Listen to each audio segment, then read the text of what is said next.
see that things can change in the leadership just like that. Sister Betty on May 6th moved back to Ohio. So Sister Betty is no longer with us here. She'll be visiting us from time to time. And so we've got to have some young people that are going to continue the legacy and the mission that Professor John Henry Clarke set us on. Please welcome to the microphone Sister Lenora Shaw.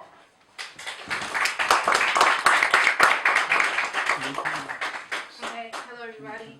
Before I begin, I would like to ask my elders for permission to speak. Yes, you have the light. So I'll be pouring libation. First we pour libation for Dr. Clarke, whose house we are in, whose house we use to celebrate him.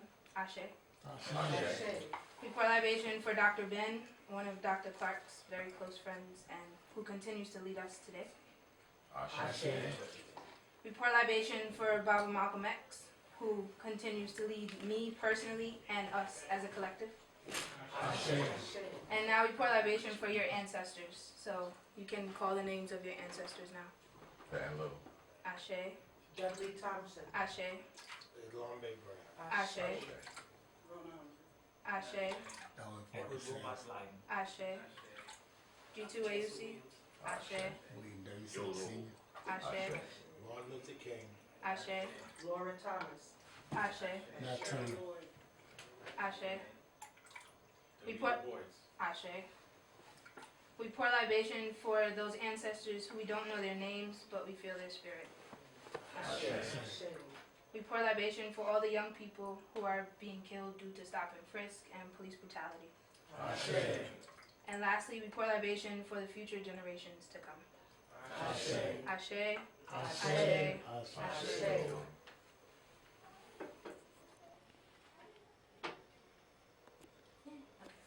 Thank you. No problem. Let's have a hand for Sister Lenora Shaw. Brother Michael, come over. Come over. This is another one of our younger members. He's a former president or chair of the Black Student Union at Lehman, and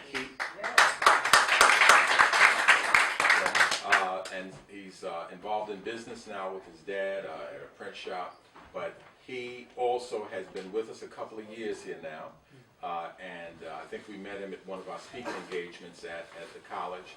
And he and Sister Lenora have filled in for the gaps, the attrition that has taken place among our leadership. So he's done a libation before, but he wasn't completely comfortable in doing it today. So I told him in medicine we have and this will scare the heck out of you if you go to a hospital in around July when the residents change in. You're told when you get in there as an intern, they say, watch one, do one, teach one. So you're shown to put a chest tube in once. The next one you got to do it, and the next one you're showing somebody else. So next week, or the next program we have, which is next week, Brother Michael will be doing the libation. I just wanted to introduce him to you. Give him a round. Okay. For those, how many people are here in Clarke House for the very first time? Okay, nobody. Great. Okay, well, that's some. Okay, well, John Henry Clarke House was founded, and the Board for the Education of People of African Ancestry, by Dr. Adelaide Sanford, Vice Chancellor Emerita of the Board of Regents, the People's Chancellor. Every Chancellor before her, every Vice Chancellor before her, for the 40 years prior to that, had become the Chancellor, but of course they found some way to cheat her out of what was her due when it was time. But she didn't rely on those European institutions to build that which our people need. She put together something called the Board for the Education of People of African Ancestry, and members include Dr. Leonard Jeffries, Sister Betty Dobson, and at different times have included other people such as Dr. Malefi Asante and others, and have tried over the years to impact on educational policy at the state level. Now, Dr. Clarke was the first chair of BAPA, and this chair right here up front is a chair that he used to sit in. And so it's draped now, it's a shrine for Professor Clarke, and every other chair you're welcome to. If we had an overflow crowd, we have a speaker set up on the next floor, and we got one floor above that. So we're not in that situation. We are ahead of the game. Today we are blessed to have a scholar and an educator. He just calls himself Bill Sales. He doesn't say Professor Bill Sales, but he has a strong background in political science, and we are very glad to have him here today. Our topic, of course, is part of our series. We have a series on leadership, and we're starting with our venerated martyrs, people who actually gave their life in the struggle. And there are things we can learn positive and things we can learn negatively. I don't even want to say negatively, but we can learn from those things that they considered their successes and those things that they didn't feel they were so successful with. We started out last week with Medgar Evers. We had a wonderful program. Next week, we're going to be addressing Patrice Lumumba. But today, we're going to be addressing the brother that has been called so aptly our shining black prince. Amen. So Professor Bill Sales has prepared us something for us today. Please welcome him to the mic with your paper. Welcome. Thank you. Good afternoon. What can today's black leaders learn from the leadership of Brother Malcolm X? Let us start by recognizing that Malcolm X speaks very directly to the black misleadership class. He says to them that you are not the leaders of black people. The people you call thugs, the ones you disparage, are both your constituency and your leadership. They must lead themselves because they are the most oppressed, and you have failed them. These so-called thugs are not thugs at all. They are what Frantz Fanon calls the wretched of the earth. They are permanently excluded from society's benefits, victimized as a necessary precondition of America's structure of wealth accumulation and the racist ideas that support it. If they are to be liberated, they will have to be their own liberators. Fanon said that revolutions are made by generations that rise from relative obscurity to fulfill their destinies. They are the motive force of historical change. But is Fanon right? Can the wretched of the earth really lead themselves? What does Malcolm's life and thought teach us about black leadership? Malcolm believed that this wretched of the earth could discover their leadership potential through rigorous intellectual development and personal transformation, through immersion in the black intellectual tradition, also known as the black radical tradition, through the internalization of a pan-African perspective, through commitment to work democratically to build the Black United Front, and above all, to learn to struggle by any means necessary. Malcolm is important because his experiences are typical of the experiences that transformed African Americans in the 20th century. Those experiences include the move from being a rural peasantry to an urban working class to the present situation of post-industrial redundancy. This transformation has prepared us as a people for a truly revolutionary role.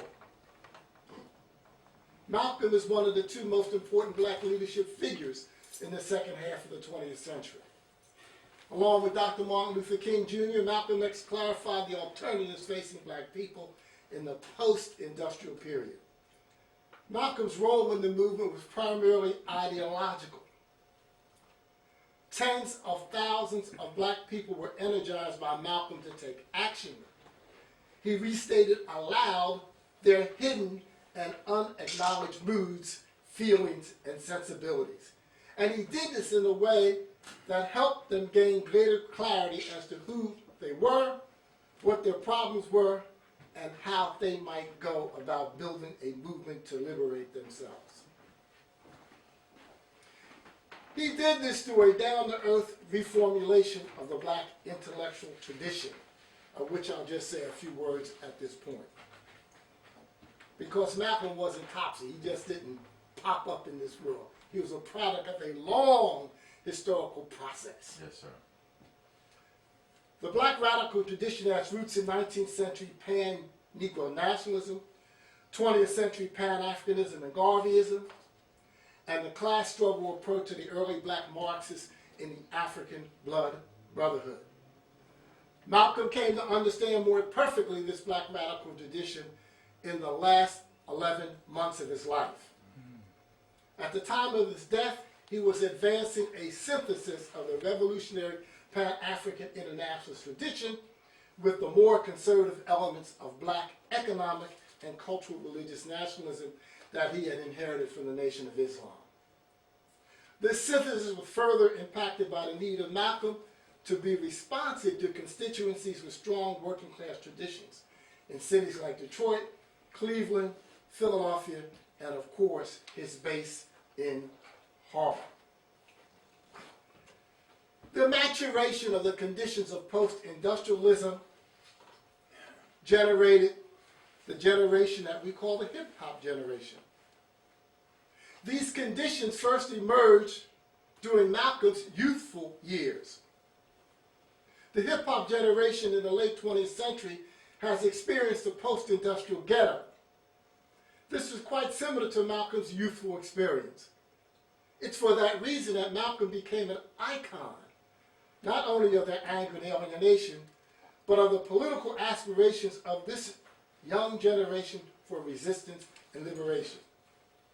Malcolm was an ever-present force in the output of rappers like African Bambaataa, KRS-One, X-Clan, Dead Presidents, among others. He was such a lasting influence that in response to this trend, a commercialized form of hip-hop emerged called gangster rap. Gangster rap is characterized by hyper-macho and hyper-materialist lyrics with large doses of misogyny thrown in. It is only one of a number of approaches to rap, but the corporate media have designated it to be both the poster girl and the whipping boy of the hip-hop generation. Now, when we look at the political economy, this very same hip-hop generation has had to endure persistent gaps between itself and whites in terms of median per family income and wealth, health indices, unemployment, business ownership, and political representation. It has had to endure the prison industrial complex, heightened incarceration, racial profiling, and police violence. These have become virtually black and brown experiences in this country. It's almost goes without saying today that half of the prison population in the United States is African American. In the 1990s, the prison population of women increased by black women increased by 800%. Before the economic downturn of 2008, it was assumed by Dietrich Muhammad that it would take 525 years for African Americans to close the wealth gap with their white counterparts. Unfortunately, as a result of that 2008 recession, we're going to have to recalculate these numbers, since the bursting of the housing bubble has virtually destroyed the primary source of black wealth holding, so that today white wealth stands at 22 times that of its black counterpart. Now, while the masses of black people have been experiencing post-industrial redundancy, there has emerged at the other pole a group of black people who have aspired to a bourgeois style of leadership. In fact, they've emerged to challenge Malcolm X's model of militant Pan-African internationalism. The rise of the black bourgeois political and economic stratum reinforces the model of assimilation based on achievement, which has been at the center of the neoconservative resurgence in the late 20th century. At the political level, thousands of black elected officials hold office throughout the United States. In economic life, there's been an unprecedented expansion of senior black executives in corporate boardrooms. In the field of independent entrepreneurship stands the example of Oprah Winfrey, Robert L. Johnson, creator of black entertainment television. And of course, at the pinnacle of this pyramid of prominence is Barack Obama, the first black president of the United States. There's been a resurgence in a certain kind of church-based leadership, which is partly a result of the faith-based initiative that first emerged in the Bush administration, leading to the megachurch phenomenon generally in society and certainly among African Americans. On balance, the political orientation of megachurch leadership is conservative, and they often seek to replace an explicit commitment to revolutionary social change with a Booker T. Washingtonist exhortation to pursue the gospel of individual wealth and the Protestant ethic of respectability. Black conservative megachurch leadership often joins with the Christian right in electoral context to support fundamentalist stances on issues like abortion and prayer in the schools. It looks back to the tradition of accommodation in the black church and away from the religious militancy of Nat Turner, Malcolm X, Martin Luther King Jr., and more generally, black liberation theology. This leadership has claimed the mantle of the struggle for civil rights. And because of that, we can go back to Malcolm's original critique of civil rights leadership and see that much of it still obtains for the more contemporary civil rights grouping. Malcolm criticized civil rights leadership in three areas: ideology, leadership, and organization. In terms of ideology, Malcolm argued that the civil rights leadership offered no fundamental critique of U.S. society. Their definition of our problem was limited to a lack of civil rights. They refused to recognize the peoplehood of the African American. By so doing, this leadership isolated our people from the struggle of oppressed nations and peoples internationally. They reduced our struggle to one of an isolated minority depending on the goodwill of the very whites who oppressed us. And Malcolm was particularly put off by civil rights leadership's exclusive commitment to a strategy of nonviolence. And here I'll just quote him. If violence is wrong in America, violence is wrong abroad. If it is wrong to be violent defending black women and black children and black babies and black men, then it is wrong for America to draft us and make us violence abroad in defense of her.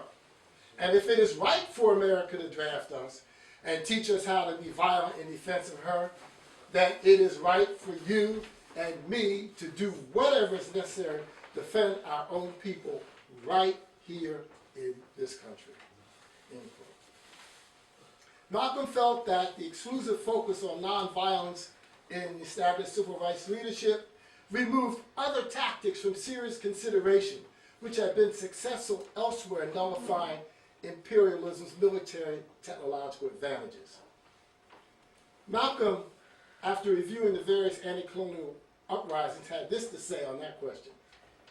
I cite these various revolutions, brothers and sisters, to show you that you don't have a peaceful revolution. You don't have a turn the other cheek revolution. There is no such thing as a non-violent revolution. Lastly, if individuals have a fundamental right to self-defense, do peoples have a collective right to self-defense? Malcolm answered that question affirmatively, and he moved on to ponder how the right might be most efficiently exercised. Here he feels a serious look at urban guerrilla warfare is in order. Everywhere strong imperialist armies are being confronted in the world by some form of guerrilla warfare. All the forces of national liberation resorting to it.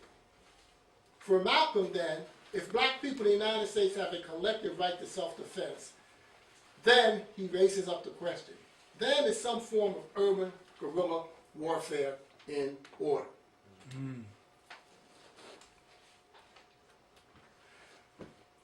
Malcolm X recognized that black liberation had to begin with the psychological emancipation of black people from an internalized sense of racial inferiority.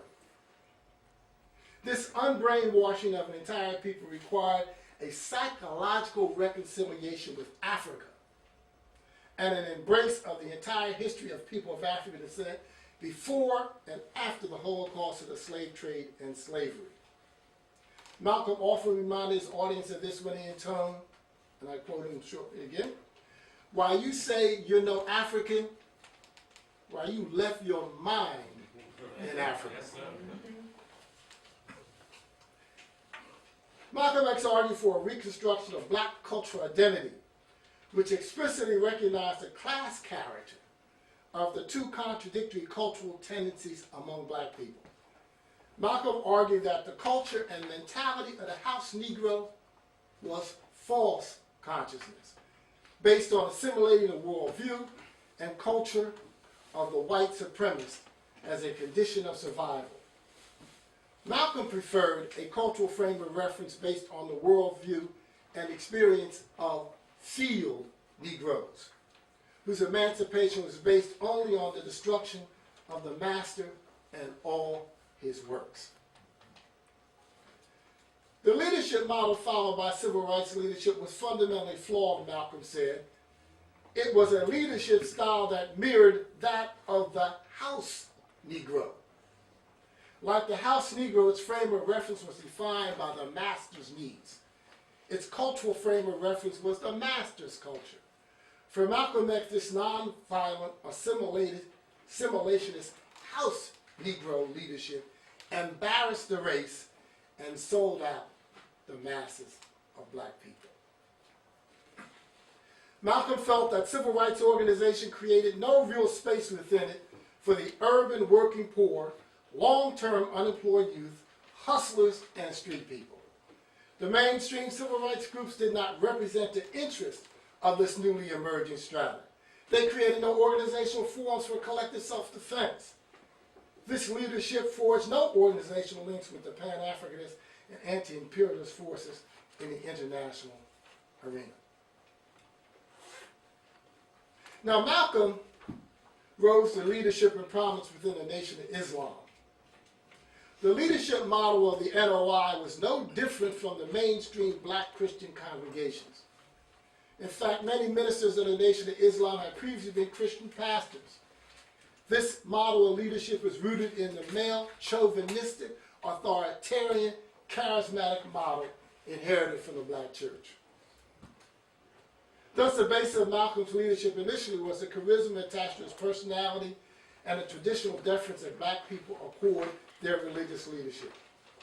Nevertheless, Malcolm's charisma was not purely an emotional or mystical phenomenon as it was with many church leaders. The source of Malcolm's charisma was his intellect and his discipline. Malcolm had the ability to teach and make it plain. He helped people learn through their intellect as well as their emotions. Honesty played a central role in Malcolm X's leadership. For Malcolm, honesty was facing up to facts, to the truth as the only basis for change. As Malcolm X moved away from the Nation of Islam, his conception of leadership moved away from the charisma to collective and participatory models rooted in the experiences of the Southern freedom movement and the anti-colonial struggle abroad. Writing from Cairo, Egypt in August of '64, Malcolm addressed the question of leadership in his newly founded Organization of Afro-American Unity. Here I'll just quote him briefly again. This is what Malcolm said. He said, "I never sought to be anyone's leader. There are some of you there who want leadership. I've stayed away this summer and given all those who want to show what they can do the opportunity to do so. When I return, I will work with anyone who thinks he can lead, and I only pray to Allah that you will work with me likewise."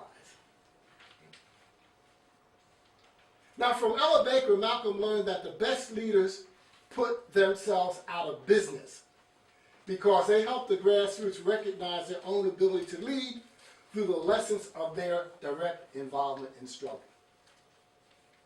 Ella Baker, and I should just say very, very briefly who she was. Ella Baker was a veteran human rights activist who was actually the executive director of the Southern Christian Leadership Conference, who worked with the young students to form an independent organization called the Student Nonviolent Coordinating Committee, which came into existence in April of 1960. And she struggled to have that organization insulated from the older model of leadership that was still manifesting itself in the Southern Christian Leadership Conference. And it's a model, unfortunately, that we didn't see play itself out in the movie Selma, but was at the basis of a whole lot of what went on in that aspect of the movement. But in any case, we call her Fundi. That's Swahili for a person that has a certain skill. If you want your car fixed, you go get a Fundi wa viatu, a guy fixes cars. So in this sense, if you want to know how to organize the grassroots, you go get Ella Baker. Right? And she had a profound influence on Malcolm's thinking in this regard. She called isolation and intellectual detachment. Ella Baker said, and I'll quote her directly but briefly, "Strong people don't need strong leaders." Baker taught this model of leadership through cadres to Malcolm's favorite civil rights organization, SNCC. This is a model of leadership rooted in participatory democracy based on the concept of the organic intellectual. This is a very prominent concept on the left that's associated with another person who spent a whole lot of time in jail, like Malcolm, an Italian named Antonio Gramsci. In fact, Mussolini put him in jail and never let him out. And he died in jail, but he used his time well.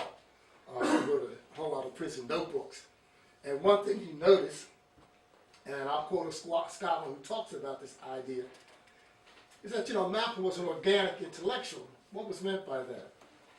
Organic intellectuals direct the ideas and aspirations of their class, even though they hold no formal status or employment as intellectuals.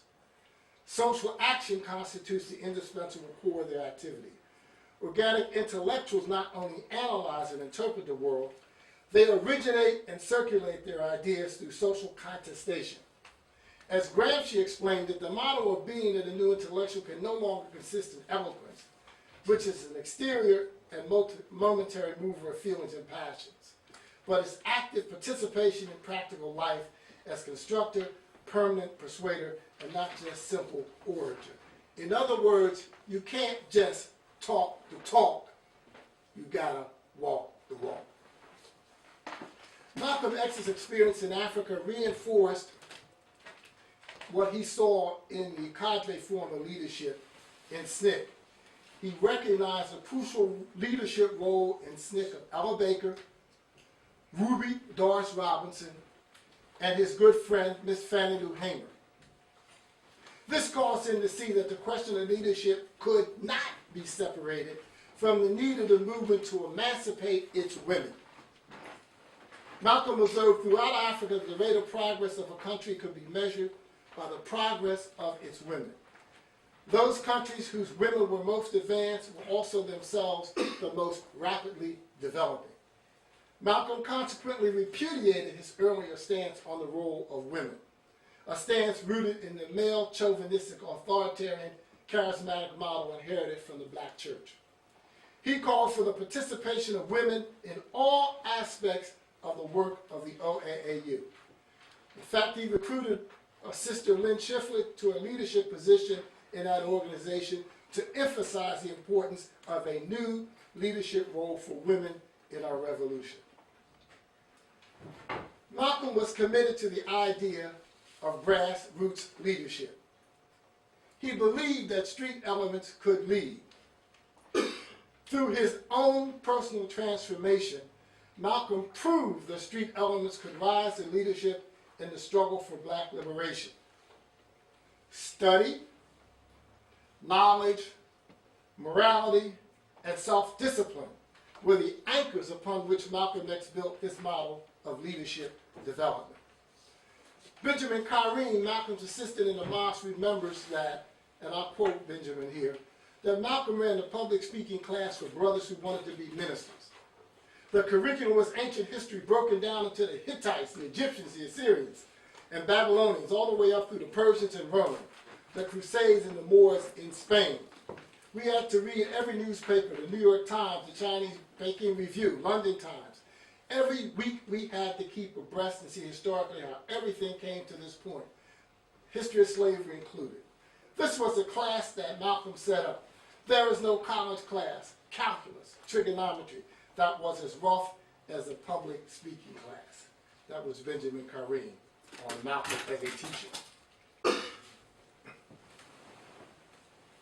A central concept for Malcolm was the Black United Front. In order to present the demands of African people in a national capacity, as per Martin Delany, it required the construction of a Black United Front. Malcolm wanted the OAAU to be that front. He articulated the principles upon which such a united front could be constructed. It had to be democratic, by which Malcolm meant that it had to give voice to the most oppressed and exploited segments of the black community. It had to be accountable first and foremost to them. That doesn't mean that there are not other groupings and classes in the black community in a united front. But Malcolm wanted to make it clear, right, that if there was a clash in terms of agendas, it had to be the most oppressed folks' agenda that had to take priority. We couldn't have a united front to serve the relatively privileged group in our community at the expense of those who were most oppressed. All right? It had to make space, this united front, for the poor and the déclassé elements to articulate their agenda and assume leadership positions in the struggle. Now, in summary, Malcolm X was, as Gramsci would say, an organic intellectual, not formally trained as an intellectual, but a working-class, self-taught scholar whose insights developed in the arena of social contestation. Malcolm's example challenges the traditional notions of who can speak. It was in part through Malcolm's leadership that unemployed and underemployed black workers and street people announced themselves prepared to play their role on the American and world stage. For black activists, Malcolm has set the standard of commitment, service, and integrity against which all subsequent militants have been measured. Malcolm left us with a model for personal development. It was rooted in the recognition that it is possible to change for the better and make a contribution to the liberation of our community through constant study, the development of a critical stance toward all knowledge, and the commitment to test one's belief in the crucible of practice. Malcolm taught us to be heroic, to face all of the implications of facts as they are revealed, and to change, no matter how painful, on the basis of those facts.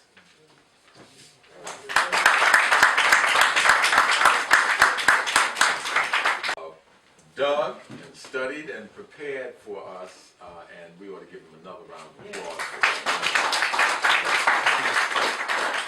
Now, there's more than one way to learn things, and here we've been blessed with having artists among us. And one of those artists is Brother D. Nubian. Many of you might remember his piece called How You Gonna Make the Black Nation Rise? And he came and performed that for us at one of our debates. But each week he's been good enough to find another piece of work that both we would say it edutains us, it educates us and it entertains us. At least one of them I thought was better than his big hit. So I'm going to turn around and make sure that I'm not speaking on air here. Okay, here's Brother D. Nubian, who's going to do something for us. Give him a round of applause.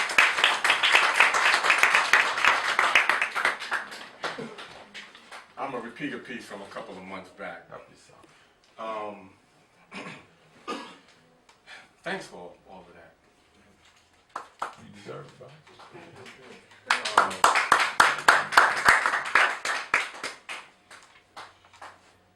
This is called The Task,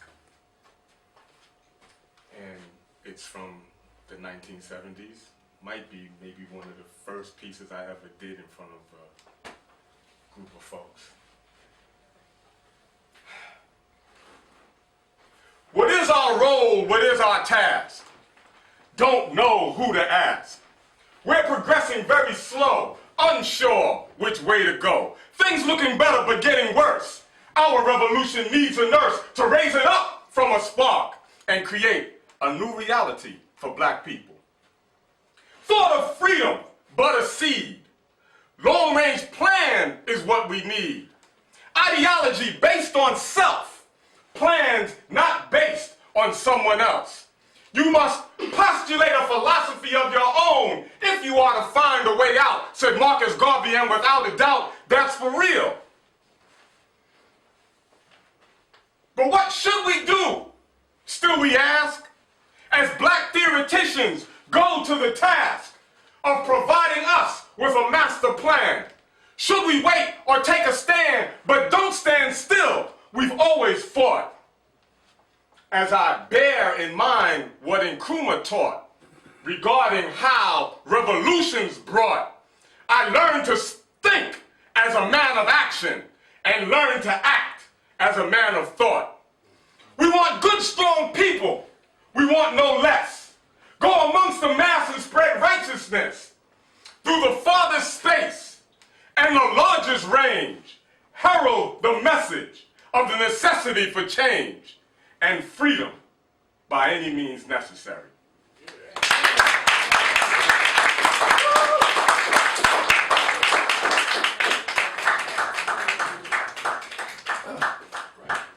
We're going to have a question and answer period, and we also, I want to apologize to you because some of our familiar faces you might not see it. Certainly Sister Betty Dobson, if she was here, would be saying a little bit, and Sister Adelaide Sanford, who now is in Philadelphia, she would be here, and they're going to be back on certain occasions. But as you know, our elders are really elders. Sister Betty is 81 years old, and Adelaide Sanford has to be very, very close to 90 or in her 90s now. Speaking of elders, I'd be wrong in John Henry Clarke House to not acknowledge John Henry Clarke's research secretary, who is the grandmother of little Sister Lenore, is here with us. Please give a round of applause for Sister Laura Clarke.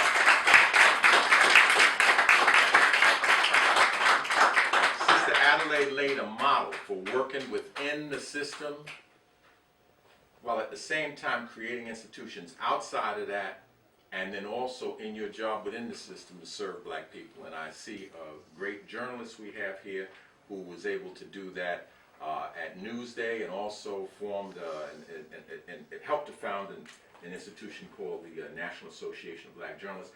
Please give a round of applause to Brother Les Payne.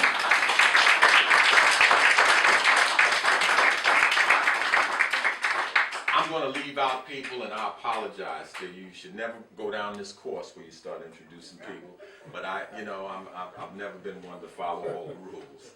But I look out here and I see another one of the cubs of Professor Clarke. He's a professor at Kane College, and he came up out of the department at Hunter College, Department of Black and Puerto Rican Studies, Professor James Conyers. Give him a round of applause. Now, many people came because they knew that many people came because they knew Brother Bill Sales was going to be. Other people came because they knew, we certainly didn't know Brother Les Payne was going to be here, and we certainly, a lot of people came to hear Sister Ilyasah Shabazz. She told me that she wants to watch and see things. She's brought some of her books. As you know, she's, I guess we could say a prolific author now. Once you got more than one book, you become prolific. So she's got a novel, and I know she's got another piece. I think it's called Growing Up X. Is that right? Okay, and a children's book. So that's prolific. 3. That's, I mean, you're a powerhouse here. Okay. So we're going to hear a few words from some of the people who came in, who might want to say a word or two. We're going to have a few words from Sister Ilyasah Shabazz, and then we're going to, of course, support her through, trying to purchase some of those books. And so I'm going to ask if either Brother Conyers or Brother Payne would grace us with just a couple of words, maybe perhaps in response to what Brother Bill Sales has said. Well, I don't really have any responses to Come that. on up here. It's my own personal experience that I just want to relate. Absolutely. In terms of the importance Do it. of Malcolm. Many of you don't know, I'm a product of the Lower East Side, Avenue D, myself and Dr. James Turner and other people, and I grew up in the house of Jackie McLean. He was striving to be a young musician back in the days, trumpet player. In fact, Jackie McLean bought me my first trumpet. Right? But that's not the story I want to relate. back in the days, I remember, I think I was 12 years old, and I just wanted to point out the influence that Malcolm had on me then. I had already met Dr. Clarke, but it wasn't anything, serious because I was too young. And I happened to be uptown in Harlem back in the days. I know all of you remember Bly Shop knits and alligator shoes and all that. And you can imagine at 12 years old, I'm up in Harlem saving all of this money trying to buy a pair of lizards shoes back in the days. And back in those days, if you had the lizards, you didn't have the Bly Shop knit. If you had the knit, you didn't have the silk pants. So it was one of many things. So I'm on 125th Street, and I come around the corner of where the Hotel Teresa is. My godmother, Cleo Sims, owned the hat shop at the base of that, and I was coming around to see her, and I heard this voice.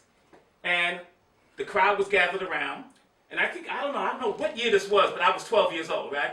Crowd gathered around, and I couldn't walk away. This voice was so compelling, was answering questions that I had, but I had no answers, And so at the end of the, at the session, the crowd was dispersing, and I asked the man in the crowd, I said, well, who was that speaking, right?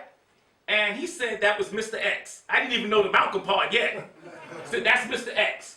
Well, that experience gave me enough courage, because back in those days, you really didn't want to hear anything about black folks. It was almost terrifying. Gave me enough courage to go into Michaud's bookstore across the street, and it's on top of the bookstore, it said, a house of 1,000,000 books about the Negro, and that terrified me to death, right? So one day I go into the bookstore. Who do you think's in the bookstore? Malcolm. He didn't say anything, and I didn't say anything to him. Mr. Michaud gave me a book. In fact, 2 books, and I still have them in my collection today. The 2 books were 100 Amazing Facts About the Negro and A Glorious Age in Africa. Still have those 2 books to this very day. But what gave me the courage to do that, and what influenced my life and my direction, because I got to tell you, and a lot of people from the Lower East Side will tell you, I was a gangbanger. I was out there. You know what I mean? What helped shape and change my life clearly was whatever Malcolm was saying at that day that I couldn't leave, because I can't tell you what he was saying. I just knew this was something special. And the second most important influence, second and third most important influences certainly was Dr. John Henry Clarke, and then after that, Jackie McLean. So Ms. Shabazz, I just wanted to say that because Malcolm, his influence on so many, I wouldn't be here today doing what I'm doing, and I do it quietly. I don't want to be in the spotlight unless James calls me up and asks me to do the keynote at the Schomburg, But other than that, I try to do things quietly. That's one of the things that Dr. Clarke taught us, that you don't always have to be out there in the open. You know what I mean? So I do things quietly, and I call on my friends, Bill, and I call on Les, and they come out, and Earl Caldwell, and everybody else call out. And one day, probably next year, I'm going to call on Miss Ilyasah Shabazz to come on out and be our guest speaker at the African Heritage graduation. So that was my way of getting that in at the same time of saying some other things. So I just want to say that, and I will think of a couple questions for you after Les speaks. I was just enthralled with what you were saying, as always, and you didn't disappoint me. Thank you.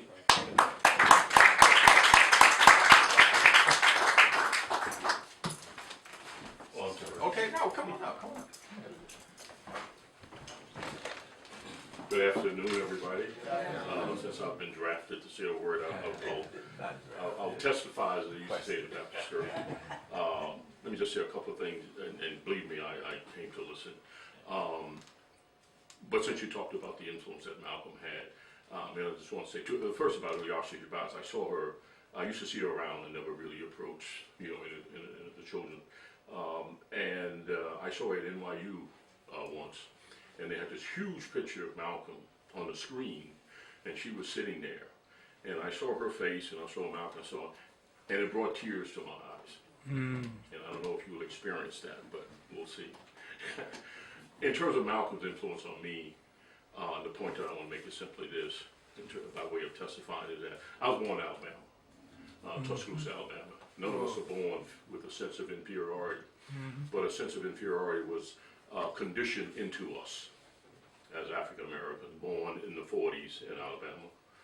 And 2 incidents. One is when I was 6 years old, a telegram boy came to deliver a telegram to our house. Some of you know what a telegram is? A little yellow piece of paper, all capital. And my grandmother, whom I respected more than anyone else in the world, then and now, answered him, sir. And he was like 16, 17 years old, like, one of the earlier whites that I seen, I was just stunned because my etiquette was that you said ma'am and sir to adults. And this kid clearly was a teenager, and I just filed it away. The other incident is that I was in a shoe store, and there was a youngish summer worker who was white, who was waiting on us. So I didn't answer him, sir. My mother slapped my face because I refused to answer him, sir. All right, so this is to say that we made no distinction at age 6. But by the time I was 12, I'd been conditioned like the rest of us. Yes, ma'am. Yes, sir. White folks, you know. Malcolm's influence on me is that when we came to Hartford, and I went to hear him speak at the Bushel Memorial on June 5th, 1963. And I was Negro, as we all were then. In fact, my brother John is my complexion. And when we were kids, I used to call him black, and he chased me all over the yard. Now, if I had the creativity to have called him African, he probably would be chasing me until today, you know. And so anyway, I went to see Malcolm, and I had seen The Hate That Hate Produced, that Mike Wallace and Louis Lomax produced in 1959. And, but I was not a Malcolm person. And so I heard him speak at the Bushel Memorial. I went with my roommate, by the way. His name was Brian Steinberg. His father was a communist. In fact, Brian became a communist. So he was a heavy Marxist, so he was a scholar. You know, he had the whole Marxist thing. And he also had a few questions for Malcolm, which I won't get into. But Malcolm spoke. And when he spoke, he kept saying black. This is 1962. He kept saying black, and my head would go back. He kept saying black. And Malcolm had a way when he spoke, it was like he was talking directly to you. You know, some speakers do it, but no one did it like Malcolm. And so at one point, toward the end of his speech to this hall that was 50%, probably 80% white and 20% black, he said, now I've been using the word black, and I know that offends some of you. He said, because you think you consider yourself Negro. And I said, that's right. I was a college junior at this point. That's right. I'm Negro. And he said, again, almost as if he was looking and talking to me. He said, but what does Negro mean? Right. Except black in Spanish. Right. So what you're saying is that you can call me black in Spanish. Right. But don't call me black in English. And the influence on me from Alabama, who had been conditioned into a sense of inferiority at this point, it was like that line in Malcolm's autobiography when he said that, when he heard from Elijah Muhammad, he said it was like snow sliding off the roof. And that's what happened to me. My whole sense of inferiority. This was the point that Washington was like Satori. And this is the effect that he had. And that effect, in closing, as they say, is simply this. Martin Luther King used to say that segregation, and I would add racism, imbues the segregator with a false sense of superiority. Right. Right. Racism. And it imbues the segregated with a false sense of inferiority. Amen. Now, King dealt with the battlements that the white folks established to protect their false sense of superiority. King dealt with that. Malcolm's message, I think, was that he dealt with our conditioned sense of inferiority. And we haven't gotten over it yet. Mm-hmm. So Malcolm is the answer. Amen. Yeah. Amen. Hope you'll allow me to speak also. And even if you don't, you want to speak. There was a thread that went through the things that people said.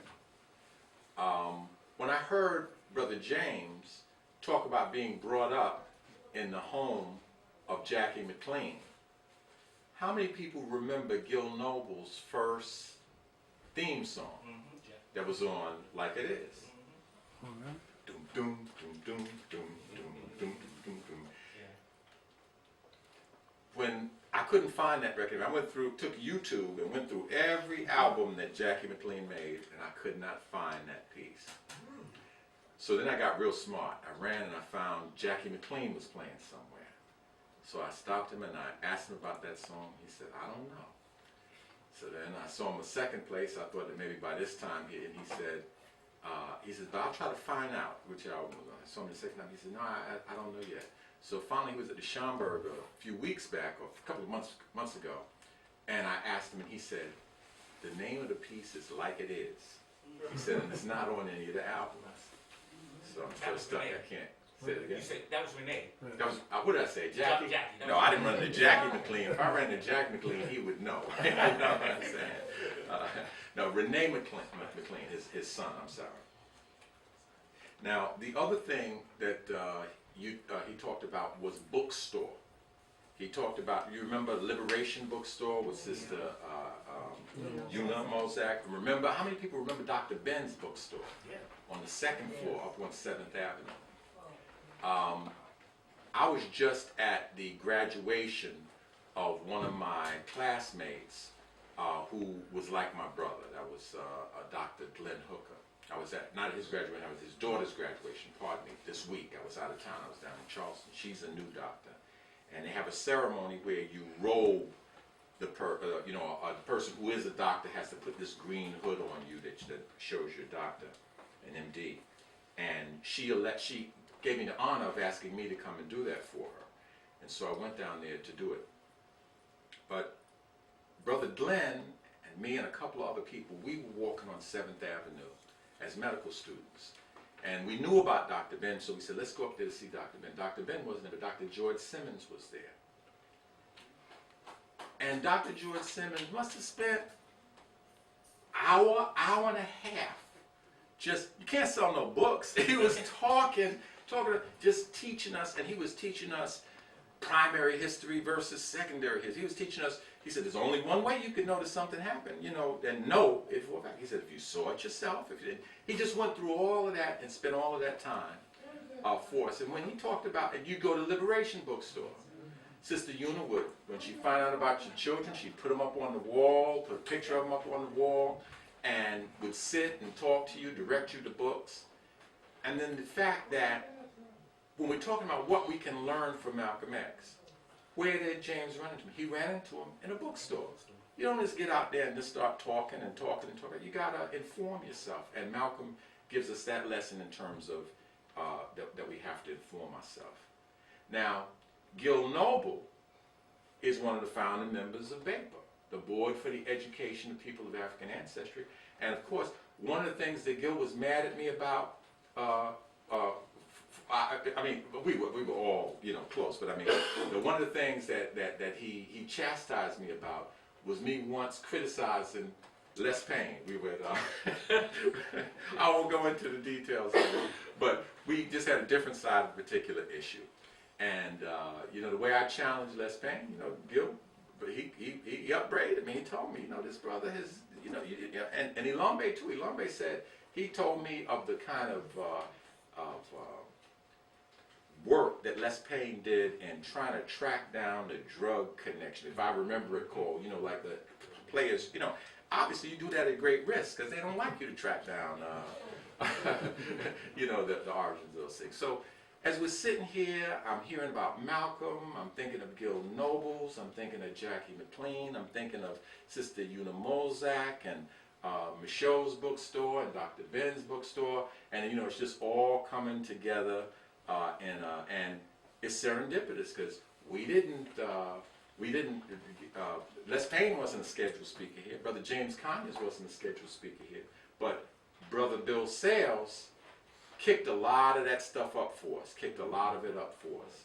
And Malcolm was a leader. I know as I read his autobiography, I was actually, I'm wrong, it wasn't his autobiography. Actually, I heard Sister Betty Shabazz on the radio. And she was talking about some of the things that Malcolm did, to basically hold his relationship together. And so one of the things I thought of is Brother Malcolm showed us leadership in the areas of education and informing yourself. He showed us leadership in terms of how to fit within a religious body and to get certain things, because he didn't let being in a religious setting limit where he reached and where he looked for information. Brother Bill ended his talk. Malcolm also gave us certain lessons in integrity and, as he said before, change. I remember Mary Baraka saying, you know, like, basically the only constant in life is change. So with all of that, we're just so happy that we have somebody that they might, she says she wanted to listen, but she has a unique perspective on some of the leadership that Malcolm could teach in other settings. And I hope she will bless us with just a few words on that. Sister Ilyasah Shabazz. First, I think, I think it's just so wonderful for everybody to be able to come here and continue in this way of exchanging information, that we take this information back home with us and share it with the young people.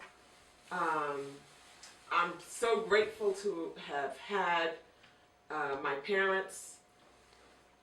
You know, after my mother passed away, I took a step back and I looked at who she was as a woman, and I looked at my father, who he was as a man, and I wrote growing up as. It was my way of wanting to share with so many other people who did not have all of the love and the blessings and the information that my parents had given to me. I mentored many young people, and I mentored them because I was filled with so much love and care and compassion and pride and history and all of these things that my parents had given to me that I felt that many of them did not have. And so, you know, I became an author because of that, wanting to make sure that the information about my father was correct, wanting to make sure the information about my mother was accurate, wanting to make sure the information that I could leave for young people was accurate. And so I say that, you know, many times we sit back and we complain about our leaders, and we have to recognize that we are those leaders that we are complaining about. And do you agree? Yes. First, let me just say thank you so much, because that was just excellent. You know, it was excellent. As was this brother back here, the poet, absolutely excellent. Of course. I got a comment. Okay, but let me just also say to the brother, Les Payne, God bless you. You know, I think the world of you, and of course you too, Dr. McIntosh. Yes, young man, did you want to say something? Did you want to comment? Yes. This program, instead of the title being Lessons Today's Black Leaders Can Learn from Malcolm X, it should be titled, I thought it should be titled Lessons So-Called Black Leaders Can Learn from Malcolm X. Because Malcolm X was a born leader. He was a born leader. You know, because his birthday, May 19th, he was a #1 person. #1 people take the initiative for their life. And May 19th is #1. Lord Strayhorn taught me that about Noah Hollis. He's a born leader. That's why he was, you know, his influence was so great. So I'm just happy that I could come here and listen to all of this wisdom and be inspired by it all. And thank you.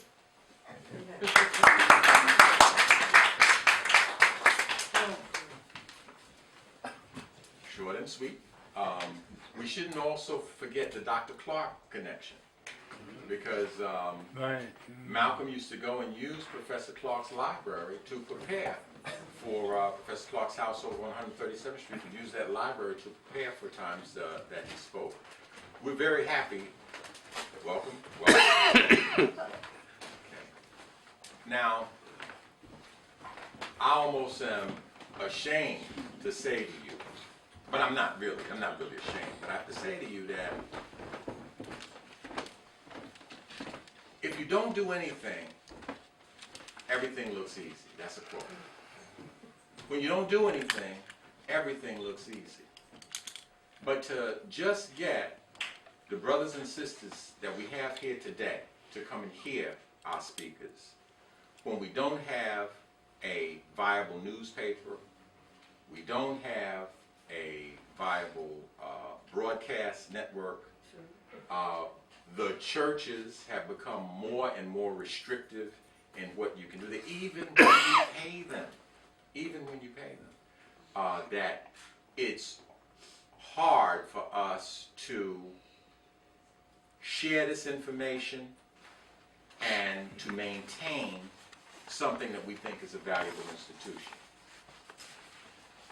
This house is capable of hosting conferences and all types of things. We've done all kinds of things here, but it is not free.